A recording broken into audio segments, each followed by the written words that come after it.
Welcome to ಕಾಪರೇಜ್ the new age of learning. ಇವಾಗ ನಾವು history chapter 4 the foundation of British administration and its effect ಬಗ್ಗೆ ಓದ್ತಾ ಇದ್ದೀವಿ. ಇದರಲ್ಲಿ ನಮಗೆ ಆ್ಯಸ್ ಯೂಶುವಲ್ ನೀವು ಬ್ಲೂ ಪ್ರಿಂಟ್ ಬಗ್ಗೆ ಗಮನ ಇರಲಿ. ಬ್ಲೂ ಪ್ರಿಂಟಲ್ಲಿ ಕೊಟ್ಟಿದ್ದಾರೆ 1 ಮಾರ್ಕರಿಂದು 1 ಕ್ವಶನ್ ಬರುತ್ತಷ್ಟೆ ಇದರಲ್ಲಿ.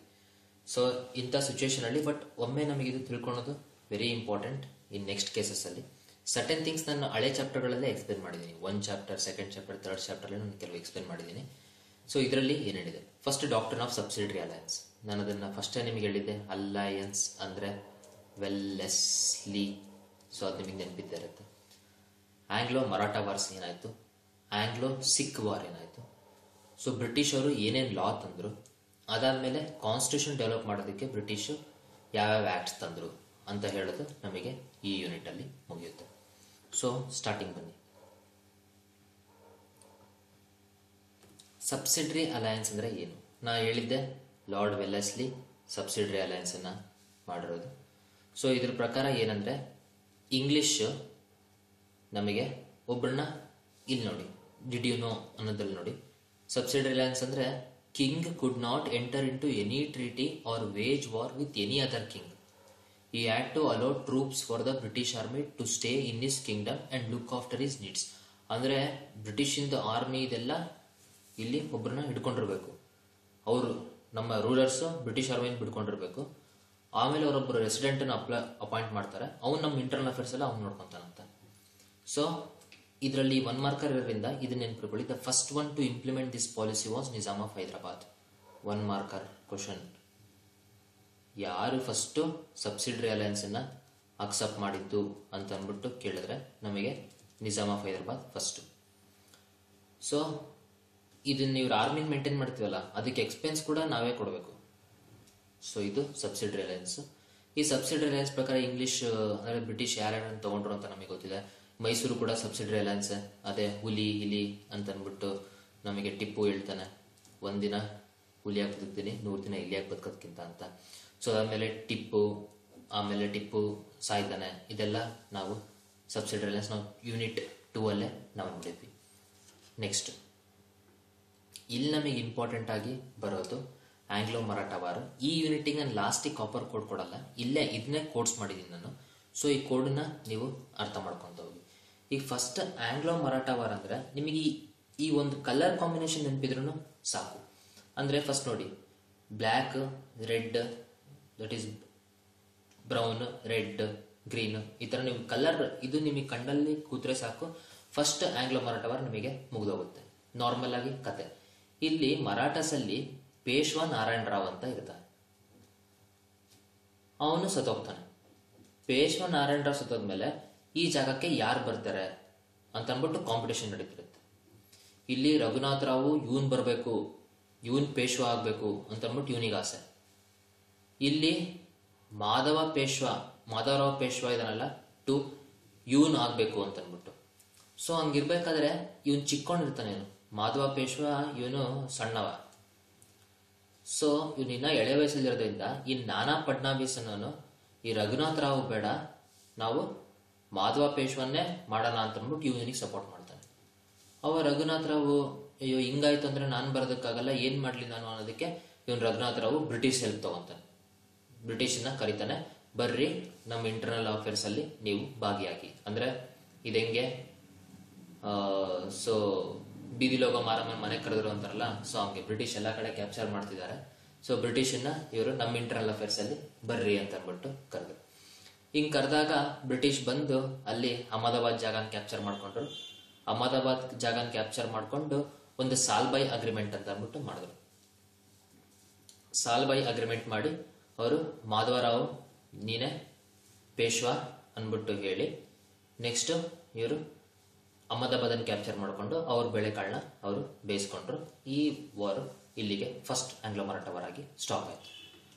ಸೊ ಈ ಥರ ಇರಬೇಕಾದ್ರೆ ನೆಕ್ಸ್ಟ್ ನಮಗೆ 2nd and 3rd Anglo Maratha war ಆಗುತ್ತೆ. 2nd and 3rd Anglo Maratha war ಅಂದರೆ ಈಗ ನಾವು ಮರಾಠಾಸ್ ಅಂತ ತಗೊಂಡ್ರೆ ನಮಗೆ ಮರಾಠಾಸಲ್ಲಿ ಎಷ್ಟೊಂದು ಜನ ನಮಗೆ ಸಣ್ಣದು ಎಷ್ಟೊಂದು 4 ಜನ ಇದ್ದಾರೆ.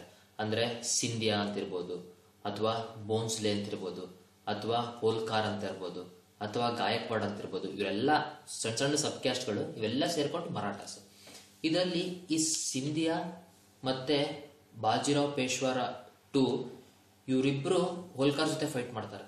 ಸೊ ಹೋಲ್ಕಾರ್ ಇವರಿಬ್ಬರನ್ನು ಡಿಫೀಟ್ ಮಾಡಿಬಿಟ್ಟು, ಅಂದ್ರೆ ಇಂಟರ್ನಲ್ ಪೊಲಿಟಿಕ್ಸ್ ಅವ್ರದ್ರಲ್ಲೇ ಮರಾಠಾಸ್ ಅಲ್ಲಿ ಯಾರು ಗ್ರೇಟು ಆ ಇಂಟರ್ನಲ್ ಪೊಲಿಟಿಕ್ಸ್ಗೆ ಹೋಲ್ಕಾರ್ ಗೆಲ್ತಾನೆ.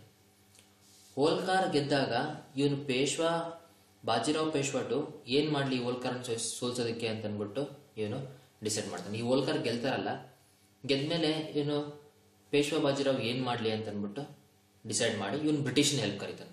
ಬ್ರಿಟಿಷ್ ನನಗೆ ಹೆಲ್ಪ್ ಮಾಡಿ ಅಂತ ಅಂದ್ಬಿಟ್ಟು ಅಲ್ಲಿ ಸಾಲ್ಬೈ ಟ್ರೀಟಿ ಮಾಡಿದ್ರ ಫಸ್ಟ್ ಅಲ್ಲಿ, ಇಲ್ಲಿ ಇವರು ಸೆಕೆಂಡ್ ಅಲ್ಲಿ ಇವರು ಬೇಸಿನ್ ಟ್ರೀಟಿ ಮಾಡಿದ್ರು. ಈ ಬೇಸಿನ್ ಟ್ರೀಟಿ ಮಾಡಿಬಿಟ್ಟು ಇವರು doctrine of subsidiary alliance, Marathas ಅಲ್ಲಿ ಕೂಡ ಸಬ್ಸಿಡರಿ ಅಲಯನ್ಸ್ ನ ಇವರು ಇಂಟ್ರೊಡ್ಯೂಸ್ ಮಾಡಿದ್ರು. ಮರಾಠಲ್ಲಿ ಸಬ್ಸಿಡರಿ ಅಲಯನ್ಸ್ ಇಂಟ್ರೊಡ್ಯೂಸ್ ಮಾಡಿದಾಗ ಓಕೆ ಇವನೇನೋ ಒಪ್ಕೊಂಡ್ಬಿಟ್ಟ, ಇಲ್ಲಿ ಗೆದ್ದಿ ಧೈರ್ಯದಿಂದ ಬೀಗ್ತಿರೋರು ಹೋಲ್ಕಾರ್ಸ್, ಇವರು ಸಬ್ಸಿಡರಿ ಅಲಯನ್ಸ್ ಅಕ್ಸೆಪ್ಟ್ ಮಾಡಿದ್ರು ಅನ್ನೋ ಆಂಗಲ್ ಅಲ್ಲಿ ಇವನು ಒಪ್ಕೊಂಡ್ಬಿಡ್ತಾನೆ. ಇವ್ರು ಗೆದ್ದಿರೋರು, ಅದ್ರ ಜೊತೆಗೆ ಇವರಿಗೆ ತಾವು ತಮ್ದು ಅನ್ನೋದು ಒಂದು ಘನತೆ ಇದೆ. ನಾವೇ ಸಬ್ಸಿಡರಿ ಅಲಯನ್ಸ್ ಒಪ್ಕೊಳ್ಳೋಣ, ನಾವು ಫೈಟ್ ಮಾಡ್ತೀವಿ ಅಂತ ಅಂದ್ಬಿಟ್ಟು ಈ ಹೋಲ್ಕಾರ್, ದಟ್ ಈಸ್ ಮಾಧವರಾವ್ ಹೋಲ್ಕಾರ್ ಮತ್ತೆ ಬೋನ್ಸ್ಲೆ, ಇವರಿಬ್ರು ಫೈಟ್ ಮಾಡ್ತಾರೆ against British for doctrine of subsidiary alliance, ನಮಗೆ ಬೇಡ ಅಂತ ಫೈಟ್ ಮಾಡ್ತಾರೆ. ಅವಾಗ ಫೈನಲಿ ಮರಾಠಾಸ್ ಇವರೆಲ್ಲ ಸೋತೋಗ್ತಾರೆ. ಈ ಸೋತೋಗೋದೆ ನಮಗೆ third Anglo Maratha war. So ಈ ಡಯಾಗ್ರಾಮ್ ನೀವು ನೆನ್ಪಿಡ್ಕೊಂಡ್ರೆ that is first one, second one, ನೀವು ಆರಾಮಾಗಿ ಇದನ್ನ ನೆನ್ಪಿಡ್ಕೊಬಹುದು. So this comes under the copper coats. Next ಈಗ ಇಲ್ಲಿ ನೋಡಿ, ಮ್ಯಾಪಲ್ಲಿ ನೋಡಿ, ಮ್ಯಾಪಲ್ಲಿ ನಮಗೆ ಸಬ್ಸಿಡರಿ ಅಲಯನ್ಸ್ ಅಂತ ಅಂದ್ಬಿಟ್ಟು ಇಲ್ಲಿ ನೋಡ್ತಾ ಇದ್ದೀರಾ, ಸಬ್ಸಿಡರಿ ಅಲಯನ್ಸ್. ಇಲ್ಲಿ ಸಬ್ಸಿಡರಿ ಅಲಯನ್ಸ್ ಅಂತ ನೋಡ್ತೀರಾ. ಏನಿದು? ಮೈಸೂರು ಅಲ್ಲಿ ಸಬ್ಸಿಡರಿ ಅಲಯನ್ಸ್ ಮಾಡಿ ಮೈಸೂರನ್ನು ತಗೊಂಡ್ರು. ಅದೇ ತರ ಆಂಗ್ಲೋ ಮರಾಠ ವಾರಲ್ಲಿ ನೋಡಿದ್ವಿ, ಸಬ್ಸಿಡರಿ ಅಲಯನ್ಸ್ ಮಾಡಿ ಇವರು ಮರಾಠಾಸ್ ಕೂಡ ಇಂಗ್ಲಿಷ್ ತಗೊಂಡ್ರು. ಈಗ ಅದೇ ತರ ಸಬ್ಸಿಡರಿ ಅಲಯನ್ಸ್ ಮಾಡಿ ಈ ಪಂಜಾಬ್ ಜಾಗ ತಗೊಬೇಕು ಅಂತ ಅಂದ್ಬಿಟ್ಟು ಇವರು ಡಿಸೈಡ್ ಮಾಡಿದ್ದಾರೆ. ಪಂಜಾಬ್ ಅಲ್ಲಿ ಇವನು ಫೇಮಸ್ ರಾಜಾ ರಂಜಿತ್ ಸಿಂಗ್ ಅಂತ ಫೇಮಸ್. ಅಂದ್ರೆ ಇವರು ಮರಾಠಾಸ್ ಮತ್ತೆ ಮೈಸೂರು ಪ್ರಾವಿನ್ಸ್ ಎಲ್ಲ ಮುಗಿದ್ಮೇಲೆ ಇವರು they decided to capture Punjab. ಅದರಲ್ಲಿ ಫೇಮಸ್ ಇರೋನು ಯಾರು? ರಂಜಿತ್ ಸಿಂಗ್. ರಂಜಿತ್ ಸಿಂಗ್ ನ is known as the lion of Punjab. ಇದು ಮತ್ತೆ ನಿಮಗೆ ಒನ್ ಮಾರ್ಕರಿಗೆ ಬರ್ಬೋದು, who is known as the lion of Punjab ಅಂತ. ರಂಜಿತ್ ಸಿಂಗ್ ಸೋತೋದ್ಮೇಲೆ ಅವನ ಮಗ ದುಲೀಪ್ ಸಿಂಗ್ ಫೈಟ್ ಮಾಡ್ದ. ದುಲೀಪ್ ಸಿಂಗ್ ಮುಗಿದ್ಮೇಲೆ ನೆಕ್ಸ್ಟ್ ಈ ದುಲೀಪ್ ಸಿಂಗ್ ಅಂಡರ್ ಇವನು ಲಾಲ್ ಸಿಂಗ್ ಅಂತ ಇರ್ತಾನೆ, ಪ್ರೈಮ್ ಮಿನಿಸ್ಟರ್. ಇವನ ಹತ್ರ ಖಾಲ್ಸಾ ಕಂಟಿಂಜೆಂಟ್, ಖಾಲ್ಸಾ ಅಂದ್ರೆ ಏನು? ಒಂದು ಆರ್ಮಿ, ಆ ಕಂಟಿಂಜೆಂಟ್ ಇರುತ್ತೆ. ಇವನು ಬ್ರಿಟಿಷ್ ಅಗೇನೆಸ್ಟ್ ಹೋಗ್ತಾನೆ. ಬ್ರಿಟಿಷ್ ಅಗೇನೆಸ್ಟ್ ಹೋಗಿ ಇವನು ಫೈಟ್ ಮಾಡಕ್ ಹೋದಾಗ ಇವನು ಸೋತೋಗ್ಬಿಡ್ತಾನೆ. ಲಾಲ್ ಸಿಂಗ್ ಸೋತೋಗ್ಬಿಡ್ತಾನೆ.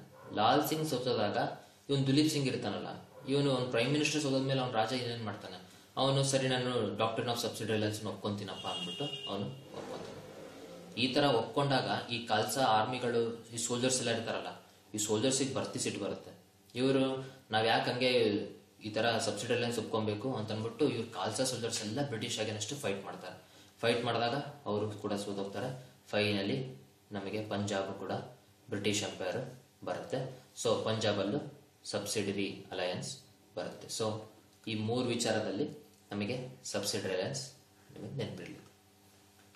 ಸೊ ಹಿಂಗೆ ಇವರು ಎಲ್ಲದನ್ನು ಕ್ಯಾಪ್ಚರ್ ಮಾಡ್ತಾ ಬಂದ್ರು. ಹಿಂಗ್ ಕ್ಯಾಪ್ಚರ್ ಮಾಡ್ತಾ ಬಂದ್ಮೇಲೆ ಇವ್ರು ಬೇರೆ ದೇಶಕ್ಕಾದ್ರೂ ಯಾಕೆ ಬಂದ್ರು ಏನು ಅನ್ನೋದಕ್ಕೆ ನಮಗೆ ಟ್ರೇಡ್ ಕ್ಯಾಪಿಟಲಿಸಮ್ ಅಂತ ಇದು ಒಂದು ಕಾನ್ಸೆಪ್ಟ್ ಬರುತ್ತೆ. ಟ್ರೇಡ್ ಕ್ಯಾಪಿಟಲಿಸಮ್ ಅಂದ್ರೆ ಏನು? ಬ್ರಿಟಿಷ್ ಅಂದ್ರೆ ಇಂಗ್ಲೆಂಡ್ ನಲ್ಲಿ ಹೊಸ ಟೆಕ್ನಾಲಜಿ, ಹೊಸ ಡಿಸ್ಕವರಿ ಎಲ್ಲ ಆಗಿ ಇವ್ರ ಅಗ್ರಿಕಲ್ಚರ್ ಇಂಡಸ್ಟ್ರಿ ಎಲ್ಲ ಸರಿ ಡೆವಲಪ್ ಆಯ್ತು. ಅಗ್ರಿಕಲ್ಚರಲ್ ಮತ್ತೆ ಇಂಡಸ್ಟ್ರಿ ಎಲ್ಲ ಸರಿ ಡೆವಲಪ್ ಆದ್ರೆ ಏನಾಗುತ್ತೆ, ಇವರಿಗೆ ಚೆನ್ನಾಗಿ ಇವರಿಗೆ ದುಡ್ಡು ಬರಕ್ ಸ್ಟಾರ್ಟ್ ಆಯ್ತು. ಸೊ ಅವ್ರಿಗೆ ಚೆನ್ನಾಗಿ ದುಡ್ಡು ಬರೋದಕ್ಕೆ ಸ್ಟಾರ್ಟ್ ಆಯ್ತು, ಮನಿ. ಈ ದುಡ್ಡು ಬಂದಾಗ ಇವ್ರು ಏನ್ ಮಾಡಿದ್ರು, further exploration, research and development ಮಾಡೋಣ, ಬೇರೆ ಲ್ಯಾಂಡಿಗೆ ಹೋಗೋಣ, ಅಲ್ಲಿ ಮಾರೋಣ ಅಂತ ಅಂದ್ಬಿಟ್ಟು ಎಲ್ಲ ಇವರು ಡಿಸೈಡ್ ಮಾಡ್ಕೊಂಡ್ರು. ಸೊ ಇದಕ್ಕೆ ಎಷ್ಟೊಂದು ಜನ ಆ ಕ್ಯಾಪಿಟಲಿಸ್ಟ್ ಅಂದ್ರೆ ಯಾರು? ಕ್ಯಾಪಿಟಲಿಸ್ಟ್ ಅಂತಂದ್ರೆ ಓನರ್ಗಳು. ಇದು ಯಾರು ಅಗ್ರಿಕಲ್ಚರ್ ಇಂಡಸ್ಟ್ರಿ ಇದೆಲ್ಲ ಓನರ್ಗಳಿದಾರಲ್ಲ, ಅವರು ಓಕೆ ಬೇರೆ ಬೇರೆ ಜಾಗ ಕಂಡಿದ್ದೀರಿ ಅಂತ ಅಂದ್ಬಿಟ್ಟು ಬಹಳ ಜನ ಸಪೋರ್ಟ್ ಮಾಡಿದ್ರು. ಆ ತರ ಸಪೋರ್ಟ್ ಮಾಡಿದವರಲ್ಲಿ ಇಂಗ್ಲಿಷ್, ಸ್ಪೇನ್, ಪೋರ್ಚುಗಲ್ ಇವರೆಲ್ಲ. ಸೊ ಇವರು ವೋಯೇಜ್ ಮಾಡ್ಬಿಟ್ಟು ಇವರು ಬೇರೆ ಬೇರೆ ಜಾಗಕ್ಕೆಲ್ಲ ಸೀರುಟ್ಟು ಹೊಸದಾಗಿ ಕಂಡುಹಿಡಿದ್ರು. ಸೊ ಸೇಲ್ಸ್ ಆಫ್ ಗೂಡ್ಸ್ ಅಲ್ಲೂ ಅಷ್ಟೇ, ಯುರೋಪಿಯನ್ ಮರ್ಚೆಂಟ್ಸು ಮೊನೋಪಲಿ ಹಿಡ್ಕೊಂಡಿದ್ರು. ಅಂದ್ರೆ ಏನ್ ಮಾಡ್ತಾರೆ ಇವರು, ಯಾರು ಫಾರ್ ಎಕ್ಸಾಂಪಲ್ ಈಗ ಬ್ರಿಟಿಷ್ ಇಂಡಿಯಾ ಜೊತೆ ಮೊನೋಪಲಿ ಅಂತ ತಿಳ್ಕೊಳ್ಳಿ. ಅಂದ್ರೆ ಯುರೋಪಿಯನ್ ಗೂಡ್ಸ್ ಇಂಡಿಯಾದಲ್ಲಿ ಸೇಲ್ ಮಾಡೋದು ಬರೀ ಬ್ರಿಟಿಷ್ ಮಾತ್ರ. ಅದ್ರ ಜೊತೆ ಅವರು ಬಹಳ ಹೈ ರೇಟಿಂಗ್ ಮಾಡ್ತಿದ್ರು, ಯೂಜ್ ಪ್ರಾಫಿಟ್ ಅವರಿಗೆ ಸಿಗ್ತಾ ಇತ್ತು. ಸೊ ಇವರು ಏಮ್ ಆಫ್ ದಿ ಬ್ರಿಟಿಷ್ ಏನು, ಈ ತರ ವ್ಯಾಪಾರ ಕೊಳ್ಳು ತಗೊಂಡ್ಬಿಡ್ತಾರೆ. ವ್ಯಾಪಾರ ಅವ್ರು ಬಂದು ನಮಗೆ ರೆಡಿಮೇಡ್ ಗೂಡ್ಸ್ ಎಲ್ಲ ಬ್ರಿಟಿಷ್ ಇಂಡಿಯಾದಲ್ಲಿ ಮಾರ್ತಾರೆ. ಬಟ್ ಇಂಡಿಯಾದವ್ರು ಏನ್ ಮಾಡ್ಬೇಕು, ಇದನ್ನ ವಾಪಸ್ ದುಡ್ಡು ಕೊಡಬೇಕು. ಬಟ್ ಇವರೇ ಬೇರೆ ತರ ದುಡ್ಡು, ಇವ್ರದೇ ಬೇರೆ ತರ ದುಡ್ಡು. ಅದಕ್ಕೋಸ್ಕರ ಇವರು ಮೆಟಲ್ಗಳಲ್ಲಿ ರಿಟರ್ನ್ ಮಾಡಬೇಕು. ಮೆಟಲ್ ಅಂದ್ರೆ ಗೋಲ್ಡ್, ಸಿಲ್ವರ್, ಪ್ಲಾಟಿನಮ್, ಇದರಲ್ಲಿ ರಿಟರ್ನ್ ಮಾಡಬೇಕು. ಯಾವಾಗ ಇವರು ರಿಟರ್ನ್ ಮಾಡೋದಕ್ಕೆ ಆಗ್ಲಿಲ್ವೋ ಅವ್ರು ಬಂದ್ಬಿಟ್ಟು ಆ ಜಾಗನ ಬ್ರಿಟಿಷ್ ಕ್ಯಾಪ್ಚರ್ ಮಾಡ್ತಿದ್ರು. ಅಂದ್ರೆ ಇವರು ಬೇರೆ ಬೇರೆ ಜಾಗಗಳನ್ನು ನೋಡ್ಬಿಟ್ಟು, ಈಗ ಅಗ್ರಿಕಲ್ಚರ್ ಇಂಡಸ್ಟ್ರಿ, ಹೌದಪ್ಪ ಇಂಡಸ್ಟ್ರಿ ಕೋಲ್ ಬೇಕು, ಐರನ್ ಬೇಕು, ಎಷ್ಟಂತ ಇಂಗ್ಲೆಂಡಲ್ಲೇ ಸಿಗುತ್ತೆ. ಒಂದ್ಸತಿ ಮುಗಿದ ಮೇಲೆ ಇವರು ಬೇರೆ ಹೊಸ ಜಾಗಗಳನ್ನೆಲ್ಲ ನೋಡ್ಕೊಂಡು ಅಲ್ಲಿ ಬಂದ್ಬಿಟ್ಟು ರಾ ಮೆಟೀರಿಯಲ್ಸ್ ಅಂದ್ರೆ ಇವೆ ಕೋಲು, ಐರನ್ ಇದನ್ನೆಲ್ಲ ಮಾಡ್ಕೊಂಡು ಬರ್ತಿದ್ರು. ಹಂಗೆ ಬರ್ಬೇಕಾದ್ರೆ ಅಲ್ಲಿ ರೆಡಿ ಆಗಿರೋ ಫಿನಿಶ್ಡ್ ಗೂಡ್ಸ್ ನ ತಂದು ಇವರು ಇಂಡಿಯಾ ಇಂಥ ಜಾಗದಲ್ಲೆಲ್ಲ ಮಾರ್ಬಿಟ್ಟು ಅದಕ್ಕೆ ಚೆನ್ನಾಗಿ ದುಡ್ಡು ಮಾಡ್ಕೊಂತಿದ್ರು. ಅಂದ್ರೆ ಇದೆಲ್ಲ ಏನು, ನಾವು ಇಂಗ್ಲಿಷ್ ಅಲ್ಲಿ ತಗೊಂಡ್ರೆ ಇಲ್ಲಿ ಇಂಗ್ಲಿಷ್ ಈಸ್ಟ್ ಇಂಡಿಯಾ ಕಂಪನಿ, ಈ ಕಂಪನಿ ಓನರ್ ಎಲ್ಲ ನೋಡ್ಕೊಳೋದು. ಇವ್ರು ಬಂದ್ಬಿಟ್ಟು ಇಂಡಿಯಾದಲ್ಲಿ ಅವರು ವ್ಯಾಪಾರ ಮಾಡೋದು. ಹಿಂಗ್ ಮಾಡ್ಬೇಕಾದ್ರೆ ಇಲ್ಲಿ ಬ್ರಿಟಿಷ್ ಸರ್ಕಾರ ನೋಡ್ತಾ ಇತ್ತು. ಇವರು ಇಲ್ಲಿ ಸುಮ್ಮನೆ ಈ ಕಂಪ್ನಿಯವರು ಇಡೀ ಇಂಡಿಯಾನೇ ಕಬಳಿಸಿದ್ದಾರೆ. ಸೊ ಇವ್ರನ್ನ ಹೆಂಗಾದ್ರೂ ನಾವು ಕಂಟ್ರೋಲ್ ಮಾಡಬೇಕು ಅಂತ ಅಂದ್ಬಿಟ್ಟು ಇವರು ಏನ್ ಮಾಡಿದ್ರು, ಬ್ರಿಟಿಷ್ ಅವರು ಈ ಕಂಪ್ನಿಗಳನ್ನ ಕಂಟ್ರೋಲ್ ಮಾಡೋದಕ್ಕೆ ಒಂದು ಈ ತರ ಚಾರ್ಟರ್ ಅಂತ ಮಾಡಿದ್ರು. ಚಾರ್ಟರ್ ಅಂದ್ರೆ ಒಂದು ರೂಲ್ಸ್ ಅಂಡ್ ರೆಗ್ಯುಲೇಷನ್ಸ್ ಮಾಡ್ಬಿಟ್ಟು ಬ್ರಿಟಿಷ್ ಅವರು ನೋಡಿ, ನಾವು ಸರ್ಟನ್ ರೂಲ್ಸ್ ಅಂಡ್ ರೆಗ್ಯುಲೇಷನ್ಸ್ ಮಾಡ್ತೀವಿ. ಈ ರೂಲ್ಸ್ ಅಂಡ್ ರೆಗ್ಯುಲೇಷನ್ಸ್ ಪ್ರಕಾರ ನೀವು ಈಸ್ಟ್ ಇಂಡಿಯಾ ಕಂಪನಿ ಒಪ್ಕೊಬೇಕು, ನೀವು ಅದ್ರ ಪ್ರಕಾರ ಭಾರತದಲ್ಲಿ ನೀವು ರೂಲ್ ಮಾಡಬೇಕು ಅಂತ ಇವರು ಡಿಸೈಡ್ ಮಾಡಿದ್ರು. ಸರಿ, ಇಷ್ಟಾದ್ಮೇಲೆ ನೆಕ್ಸ್ಟ್ ಸಿಚುವೇಶನ್ ಇನ್ 1813 ಒಂದು ಬಹಳ ಇಂಪಾರ್ಟೆಂಟ್ ಸಿಚುವೇಶನ್ ಆಯ್ತು. ಏನು ನಮಗಿದ್ದೇನು, ಬ್ರಿಟಿಷ್ ಅವರು ಗೌರ್ಮೆಂಟ್ ಅಂದ್ರೆ ಬ್ರಿಟಿಷ್ ರಾಣಿ ಗೌರ್ಮೆಂಟ್ ಒಂದು ಚಾರ್ಟರ್ ಅನ್ನ ಪ್ರೊಡ್ಯೂಸ್ ಮಾಡ್ತಾರೆ. ಈ ಚಾರ್ಟರ್ ಅನ್ನ ಈಸ್ಟ್ ಇಂಡಿಯಾ ಕಂಪನಿ ಅಕ್ಸೆಪ್ಟ್ ಮಾಡಬೇಕು. ಈ ಚಾರ್ಟರ್ ಪ್ರಕಾರನೇ ಇವರು ಇಂಡಿಯಾದಲ್ಲಿ ರೂಲ್ ಮಾಡಬೇಕು. ಅಂದ್ರೆ ನಮ್ಮ ಇಂಡಿಯಾ ಮೇಲೆ ಯಾರು ರೂಲ್ ಮಾಡ್ತಿರೋದು ಈಗ, ಈ ಈಸ್ಟ್ ಇಂಡಿಯಾ ಕಂಪನಿ. ಇವ್ರು ನಮ್ಮ ಜೊತೆ ಡೈರೆಕ್ಟ್ ಆಗಿ ಕಾಂಟ್ಯಾಕ್ಟ್ ಇರೋದು.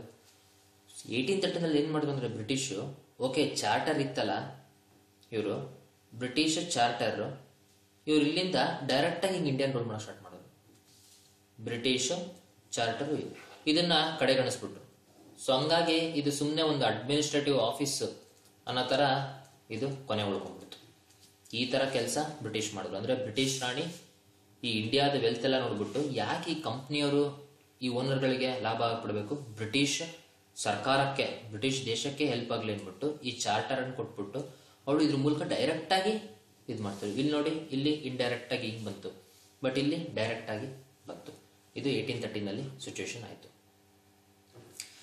ಈ ತರ ಆದಾಗ ಈ ಓನರ್ಗಳು ಏನು ಇದ್ರಲ್ಲ, ಆ ಓನರ್ಗಳೆಲ್ಲ ಮಾಡ್ತಿದ್ದು ನಮಗೆ ದಟ್ ಈಸ್ ಕ್ಯಾಪಿಟಲಿಸಮ್ ಅವ್ರು ಮಾಡ್ತಿದ್ರು. ಈಗ ಏನಂದ್ರೆ ಇದು ರಾಣಿ ಕೈಲಿ ಬಂದ್ಬಿಡ್ತಲ್ಲ, ಇಂಡಸ್ಟ್ರಿಯಲ್ ಕ್ಯಾಪಿಟಲಿಸಮ್ ಮಾಡಿದ್ರು.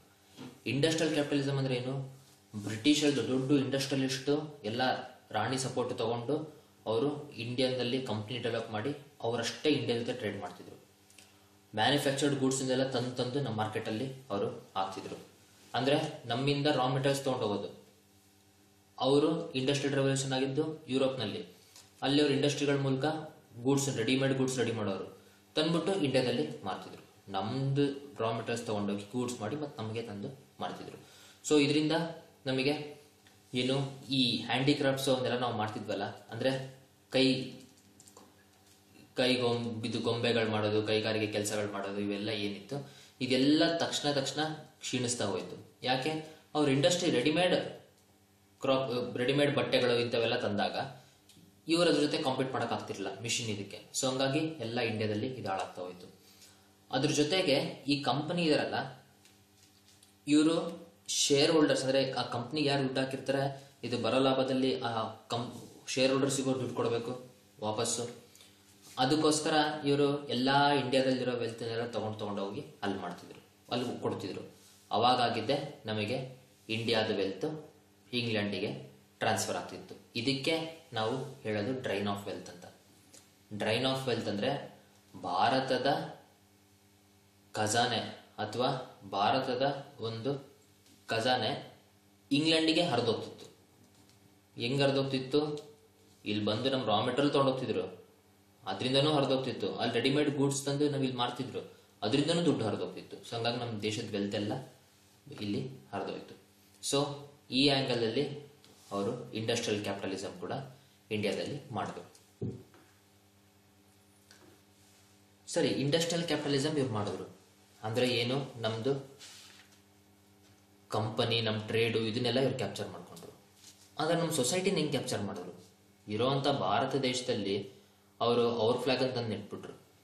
ಅಂದ್ರೆ ಹೆಂಗೆ ಬ್ರಿಟಿಷು ಈ ಕೊಲೋನಿಯಲ್ ಅಲ್ಲಿ, ಓಕೆ ನಾವು ಈ ಕೊಲೋನಿಯಲ್ ಕ್ಯಾಪ್ಚರ್ ಮಾಡ್ಕೊಂಡಿದ್ವಿ, ಡೈರೆಕ್ಟ್ ಆಗಿ ನಮಗಿಲ್ಲಿ ಕೋಲ್ ಕೊಡ್ರಿ, ಐರನ್ ಕೊಡ್ರಿ ಅಂತ ಅಂದ್ಬಿಟ್ಟು ನಾವೇನಾರ ಜನ ಹತ್ರ ಮಾತಾಡಕ್ ಹೋದ್ರೆ ಜನ ಏನ್ ಮಾಡ್ತಾರೆ? ರುಚಿಗೆ ಹೇಳ್ತಾರೆ. ಸೊ ಅದಕ್ಕೋಸ್ಕರ ನಾವ್ ಏನ್ ಮಾಡ್ಬೇಕು? ಒಂದ್ ಸ್ವಲ್ಪ ದಿನ ಆರಾಮಾಗಿ ಕಾಯ್ಬೇಕು ಅಂತ ಅಂದ್ಬಿಟ್ಟು ಇವರು ಕಾದ್ರು. ಆ ಕಾಯೋ ಟೈಮಲ್ಲಿ ಏನ್ ಮಾಡಿದ್ರು? ಇವರು ಇಂಡಿಯಾದು ಎಕನಾಮಿಕ್, ಸೋಷಲ್ ಸಿಸ್ಟಮ್ ಇವೆಲ್ಲ ಇವರು ಹಾಳು ಮಾಡ್ತಾ ಬಂದ್ರು. ಅಂದ್ರೆ ಹೆಂಗಂದ್ರೆ ಇಂಡಿಯನ್ಸ್ ಅಂದ್ರೆ ಸೋಮೇರಿಗಳು, ಇಂಡಿಯನ್ಸ್ ಅಂದ್ರೆ ಅವರು ಲೇಟ್ ಆಗಿ ಬರ್ತಾರೆ, ಇನ್ನು ಒಳ್ಳೆ ಧನ್ಯಾತ್ಮಕ ಭಾವನೆಗಳನ್ನೆಲ್ಲ ಅವರು ಅವರಿಗೆ ಹಾಕೊಂತ ಹೋದ್ರು.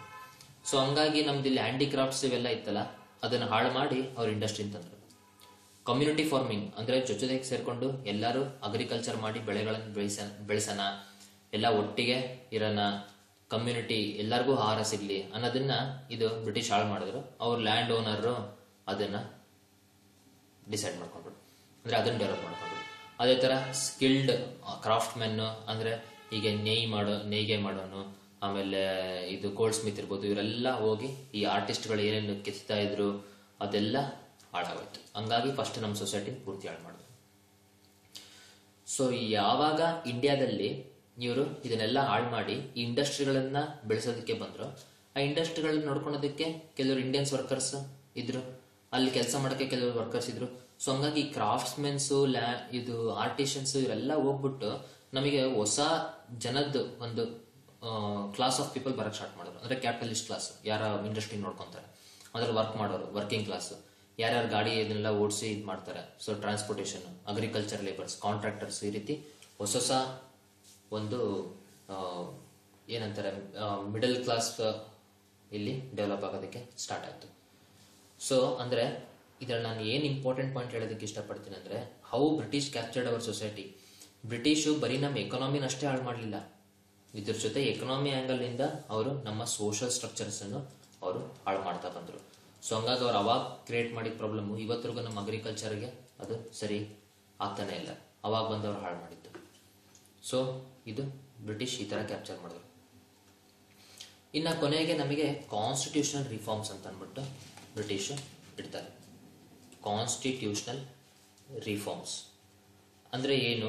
ಕಾನ್ಸ್ಟಿಟ್ಯೂಷನಲ್ ರಿಫಾರ್ಮ್ಸ್ ಅಂದ್ರೆ ನಮಗೆ ಇಲ್ಲಿ ಗೊತ್ತಾಯ್ತು, ಇಲ್ಲಿ ಬ್ರಿಟಿಷ್ ಡೈರೆಕ್ಟ್ ಆಗಿ ಆಳಕ್ ಸ್ಟಾರ್ಟ್ ಮಾಡಿದ್ರು.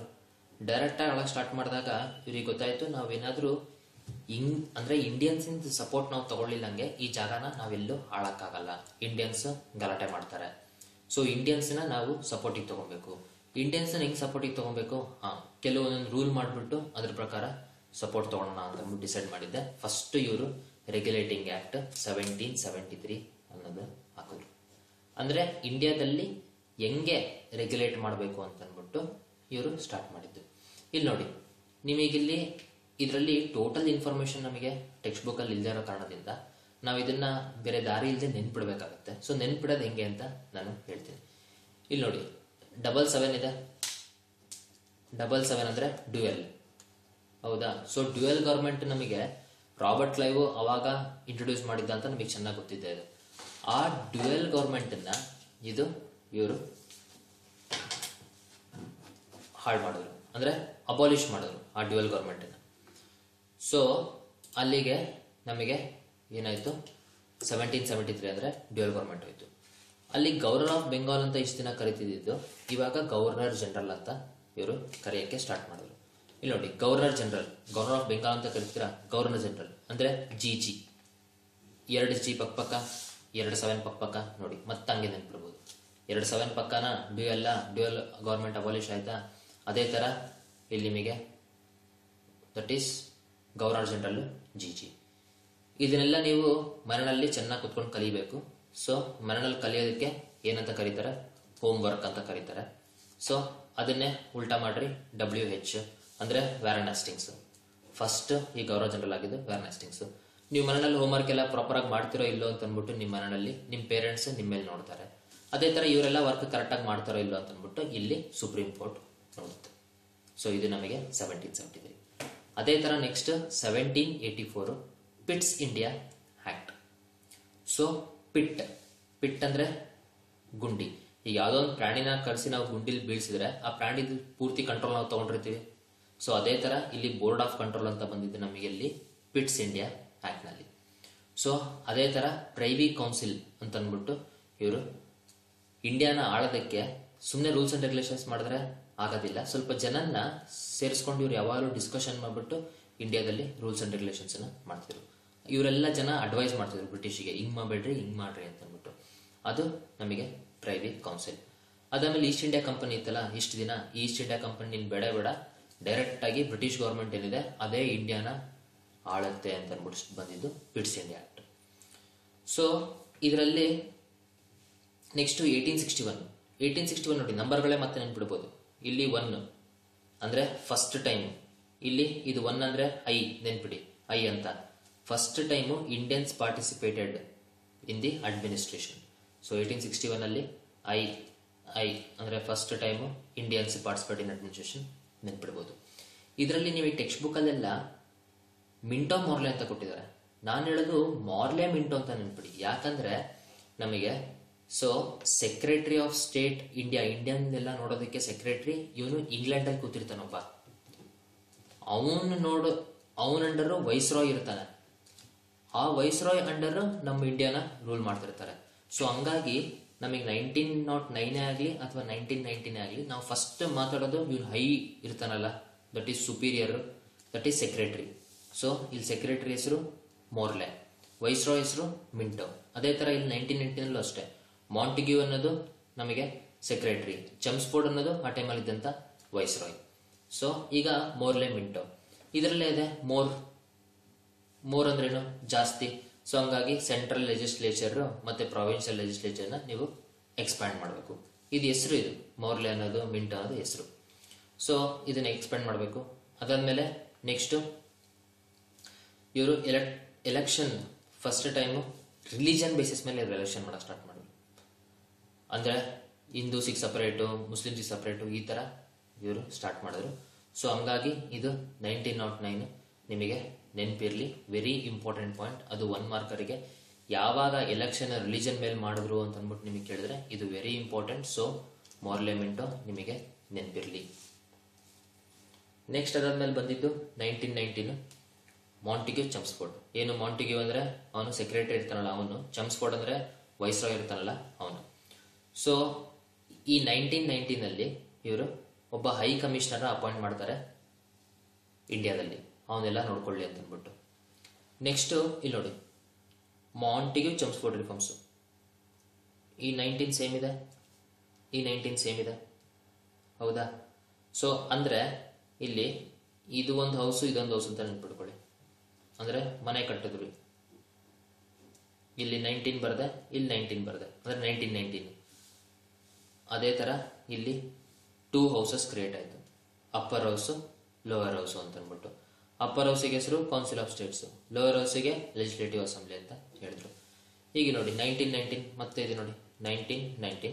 ನಾನು ಇದೊಂದು 19 ಇದೊಂದು 19 ಮಾಡ್ತೀನಿ. ಇದು ನಮಗೆ ಒಂಥರ ಲೆನ್ಸ್ ಥರ ಆಯಿತು, ಸ್ವಚ್ಛ ಭಾರತ್ ಅಭಿಯಾನ ಲೆನ್ಸ್ ಥರ. ಸೊ ಕ್ಯಾಮರಾ ಥರ ಕಣ್ಣು. ಸೊ ಬೈ ಕ್ಯಾಮರಲ್ ನಮಗೆ ಬಂದಿದ್ದು ಮಾಂಟಿಗ್ಯೂ ಚಮ್ಸ್ಫೋರ್ಡ್ ರಿಫಾರ್ಮ್ಸಲ್ಲಿ. ಬೈ ಕ್ಯಾಮರಲ್ ಅಂತಂದರೆ ನಮಗೆ ಸೆಂಟ್ರಲ್ಲೂ ಒಂದು ಗೌರ್ಮೆಂಟ್ ಇರುತ್ತೆ, ಸ್ಟೇಟಲ್ಲೂ ಒಂದು ಗೌರ್ಮೆಂಟ್ ಇರುತ್ತೆ. ಇವಾಗ ಪ್ರೆಸೆಂಟ್ ಇದೆಯಲ್ಲ, ನಾವು ಸೆಂಟ್ರಲ್ ಗೌರ್ಮೆಂಟಲ್ಲಿ ಕರ್ನಾಟಕದಲ್ಲಿ ನೋಡಿದ್ರೆ ಸೆಂಟ್ರಲ್ ಅಂತಂದರೆ BJP ಸರ್ಕಾರ ಇರೋದು. ಅದೇ ಥರ ಸ್ಟೇಟ್ ಕರ್ನಾಟಕದಲ್ಲಿ ನೋಡಿದ್ರೆ ಕಾಂಗ್ರೆಸ್ ಸರ್ಕಾರ ಇರೋದು. ಅಂದರೆ ಸೆಂಟ್ರಲ್ ಗೌರ್ಮೆಂಟ್ ಒಂದು ಗೌರ್ಮೆಂಟ್ ಇದೆ, ಸ್ಟೇಟ್ ಒಂದು ಗೌರ್ಮೆಂಟ್ ಇದೆ. ಈ ಥರ ಇವರು ಕೂಡ ಮಾಂಟಿಗ್ಯೂ ಚಮ್ಸ್ಫೋರ್ಡ್ ರಿಫಾರ್ಮ್ಸಲ್ಲಿ ಇಂಟ್ರೊಡ್ಯೂಸ್ ಮಾಡಿದ್ರು. ಸೊ ಸೆಂಟರ್ ಯಾವ್ದ್ರ ಮೇಲೆ ರೂಲ್ಸ್ ಮಾಡ್ಬೋದು, ಅದಕ್ಕೆ ಸೆಂಟ್ರಲ್ ಲಿಸ್ಟ್. ಸ್ಟೇಟ್ ಯಾವ್ದ್ರ ಮೇಲೆ ಮಾಡ್ಬೋದು, ಅದು ಸ್ಟೇಟ್ ಲಿಸ್ಟ್. ಇಬ್ರು ಸೇರಿ ಯಾವ್ದ್ರ ಮೇಲೆ ರೂಲ್ಸ್ ಮಾಡ್ಬೋದು, ಅದಕ್ಕೆ ಕನ್ಕರೆಂಟ್ ಲಿಸ್ಟ್ ಅಂತ ಅಂದ್ಬಿಟ್ಟು ಮಾಡಿದ್ರು. ಇದಾದ್ಮೇಲೆ ಫೈನಲಿ ನಮಗೆ 1935 ಆಕ್ಟ್ ಬಂತು. ಈ 1935 ಆಕ್ಟ್ ನಮಗೆ federal structure in the country ಸ್ಥಾಪನೆ ಆಯಿತು. ಫೆಡರಲ್ ಸ್ಟ್ರಕ್ಚರ್ ಅಂದ್ರೆ ಏನು? ಇದು ಕರ್ನಾಟಕ, ಇದು ಆಂಧ್ರ, ಇದು ತಮಿಳ್ನಾಡು, ಇವೇನೇ ಇರಲಿ, ಇವೆಲ್ಲ ಡಿಫ್ರೆಂಟ್ ಆದ್ರೂ ಇವೆಲ್ಲ ಕೂಡಿ ಭಾರತ ಆಗತ್ತೆ. ಅಂದ್ರೆ ಈ ಫೆಡರೇಷನ್ ಅನ್ನೋದನ್ನ ಕಾನ್ಸೆಪ್ಟ್ ಅನ್ನ 1935 ಹಾಕಿದ್ರು. ಇನ್ನೊಂದು ಇಂಪಾರ್ಟೆಂಟ್ ವಿಚಾರ ಏನಂದ್ರೆ, ಈ ಪ್ರಾವಿನ್ಸ್ಗಳಿಗೆ ಅಂದ್ರೆ ಹೇಳಿದ್ವಲ್ಲ, ಈ ಕರ್ನಾಟಕ ಅಂದ್ರೆ ಆ ಟೈಮಲ್ಲಿ ಪ್ರಾವಿನ್ಸ್ ಇದ್ದಿದ್ದು ಬಾಂಬೆ ಪ್ರೆಸಿಡೆನ್ಸಿ, ಬಾಂಬೆ ಪ್ರಾವಿನ್ಸು, ಮಡ್ರಾಸ್ ಪ್ರಾವಿನ್ಸು, ಆಮೇಲೆ ಕಲ್ಕತ್ತಾ ಪ್ರಾವಿನ್ಸು, ಈ ತರ ಎಲ್ಲ ಇತ್ತಲ್ಲ. ಈ ಪ್ರಾವಿನ್ಸ್ಗಳು ನಿಮ್ಮನ್ನ ನೀವು ಆಳ್ಕೊಳ್ರಿ, ಬಟ್ ಅದ್ರ ನೀವೆಲ್ಲ ಏನ್ ಆಳ್ತೀರಾ ಎಲ್ಲ ಸೇರಿಸಿ ಏನಿದು ಟೋಟಲ್ ಇಂಡಿಯಾ, ನೀವೆಲ್ಲರೂ ಇಂಡಿಯಾಗೆ ಸೇರಿದವರು ಅಂತ ಅಂದ್ಬಿಟ್ಟು ಇಂಟ್ರೊಡ್ಯೂಸ್ ಮಾಡಿದ್ರು. ಈ 1935 ಆಕ್ಟ್ ಮೇಲೆ ನಾವು ಎಲೆಕ್ಷನ್ ನಡೆಸಿ ಇಂಡಿಯಾದಲ್ಲಿ ಕಾನ್ಸ್ಟಿಟ್ಯೂಷನ್ ಅಸೆಂಬ್ಲಿ ಮಾಡಿ, ಆ ಕಾನ್ಸ್ಟಿಟ್ಯೂಷನ್ ಅಸೆಂಬ್ಲಿಯಲ್ಲಿ ಡ್ರಾಫ್ಟಿಂಗಿಗೆ ಹೆಡ್ ಡಾಕ್ಟರ್ BR ಅಂಬೇಡ್ಕರ್ ಅವ್ರನ್ನ ಮಾಡಿ ಇಂಡಿಯನ್ ಕಾನ್ಸ್ಟಿಟ್ಯೂಷನ್ ನಾವು ಡೆವಲಪ್ ಮಾಡಿದ್ವಿ. ಸೊ ನಮ್ಮ ಕಾನ್ಸ್ಟಿಟ್ಯೂಷನ್ ಉದ್ಭವ ಆಗೋದಕ್ಕೆ ಬೇಸ್ ಈ 1935 ಆಕ್ಟ್. ಸೊ ಇಷ್ಟು ನಮಗೆ ಯೂನಿಟ್ ಅಲ್ಲಿದೆ. ನನ್ನ ಪ್ರಕಾರ ಇದನ್ನ ಆಕ್ಚುಲಿ ಮರೆಯೋದಕ್ಕೆ ನಿಮಗೆ ದಮ್ಮಿರ್ಬೇಕು, ನೆನ್ಪಿಡ್ಕೊಳಕ್ಕಲ್ಲ, ಮರೆಯೋದಕ್ಕೆ. ಬಿಕಾಸ್ ಇದನ್ನ ತುಂಬಾ ಈಸಿಯಾಗಿ ನೀವು ನೆನ್ಪಿಡ್ಕೊಬಹುದು. ಅಂಡ್ ಇದ್ರಲ್ಲಿ ಬರೋದು 1 ಮಾರ್ಕರ್ 100% ನಿಮಗೆ ಇದು ನಾವು ಮಾಡಿದ್ರಲ್ಲೇ ಬಂದೇ ಬರುತ್ತೆ. ಇದನ್ನ ನೀವು ನೀಟಾಗಿ ಬರಿಬಹುದು. 1-2 ಸತಿ ಪ್ರಾಪರ್ ಆಗಿ ಕೂತಿ ರಿವಿಷನ್ ಮಾಡಿ. ರೈಟ್, ಇಲ್ಲಿಗೆ ನಾವು 4th ಯೂನಿಟ್ ಮುಗೀತು. Full stop. Jai Hind. Save water, save trees, donate blood and ride your vehicles carefully.